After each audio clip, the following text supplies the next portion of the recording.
Today's video is sponsored by Guild Wars 2. Download the base game for free today at guildwars2.com.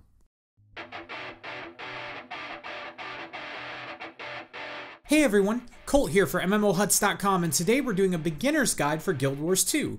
This is hopefully going to help you get started with the game and feel out the basic rhythm of its gameplay, because at its core, Guild Wars 2 does a lot differently than most MMOs you might be familiar with. First things first, if you missed the first 10 seconds of this video, or if you haven't done it yet, head on over to guildwars2.com and download the base game.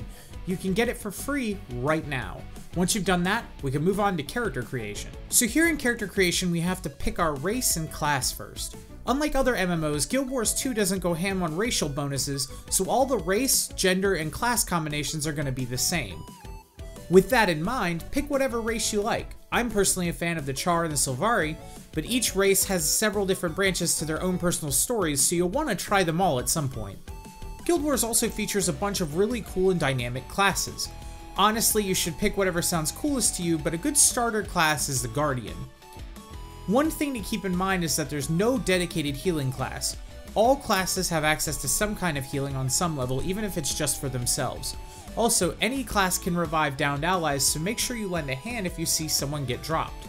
In the creation suite itself, you can change size of body parts and edit minor details on your character, and while it's not as in-depth as more niche MMOs, there's still a ton of control over the details, so you can get your character looking just how you want. Once you've locked down your appearance and your class, you get to start picking elements of your character's backstory. These questions and the answers you choose affect your personal story arc, and there are more than a few different combinations. You can always make another character with different combinations later, and the overarching personal story is different for each race, so there's a lot of things to experience. The very last part of the creation process is naming your character. If you want, the game will allow you to use spaces in your name, effectively giving your character a surname. Picking a name that fits your character is a big part of the game, and it's an opportunity to express yourself, so make sure you make it count. Once you've finished your masterpiece, you can dive right into the world. You'll be treated to a cool race-specific cutscene before the game drops you into the world to complete your race's tutorial quest. Most of these will involve some element of combat, so let's talk about that for a minute. Combat in Guild Wars 2 is action-based, sort of like an ARPG. This means that rather than having tab targeting and relying on formulas to determine whether an attack hits, it relies on actual contact via hitboxes. If something throws out an attack, you can dodge by double tapping or pressing V along with a certain direction, which uses up your stamina. Learning when and where to dodge is a big part of larger later game fights, so make sure you're getting in your practice where you can. Additionally, your skills are based not just on class, but also on the weapon or weapons you have equipped. Each class can equip a bunch of different weapons in different combinations, giving you access to a wide variety of skills. You should take time to experiment and find the combo that best suits your preferred playstyle. The biggest thing you'll notice right away is that Guild Wars 2 handles questing differently than other MMOs. Rather than entering a quest hub, picking up all the quests, and then turning them in when they're all done, you're instead encouraged to explore the map and find new things. You'll see these guys scattered around the map, called scouts, that will give you an idea of what's happening in a given area. From there, it's up to you to decide what to do next. You can take your time and tackle things at your own pace in whatever order you choose. The primary way of getting XP is going to be traveling to these gold heart icons and completing objectives there. You'll also get XP from fighting and from exploring the map, so if you don't want to go do the hearts right away, you don't have to feel pressured to. On the subject of hearts, there's another thing you should be aware of. Completing hearts grants karma, a currency which can be redeemed for helpful gear and items. Just talk to the NPC with the completed heart over their head once you're done, and you can see what karma items they have for sale. Always check these because they can carry things like new weapons, armor, and other necessary gear that can make a huge difference in your experience. While you're out there leveling, don't be afraid to group up with people. Anyone who's a higher level than the area you're in will be scaled down to an appropriate level.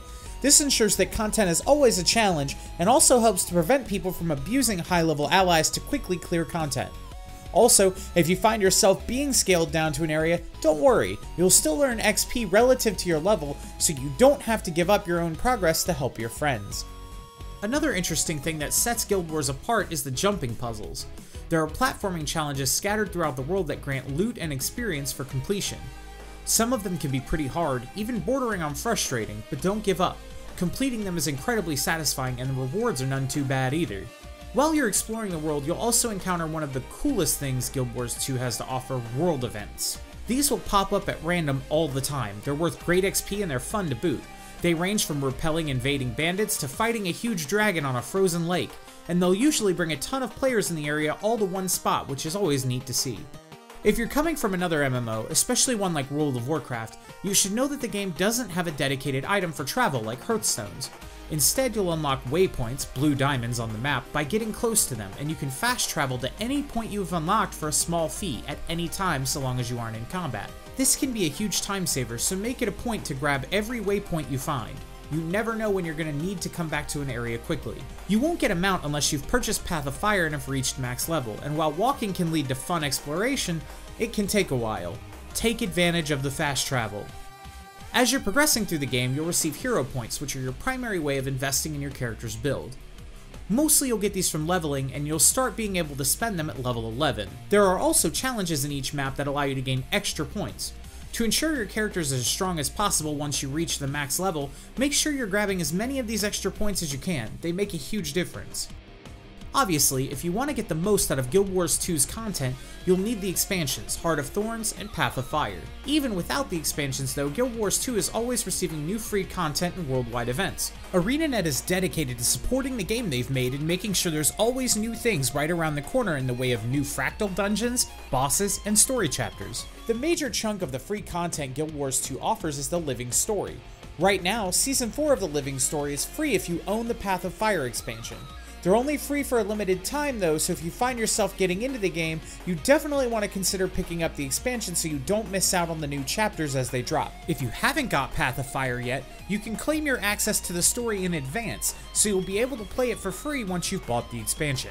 Well, that's all for today. There's a lot more to cover, but it's more than just one video will allow for. Got any new player tips of your own? Drop them in the comments below and they could be featured in a future video. Don't forget to subscribe and keep it locked on MMOHuts.com for all the latest gaming news and reviews.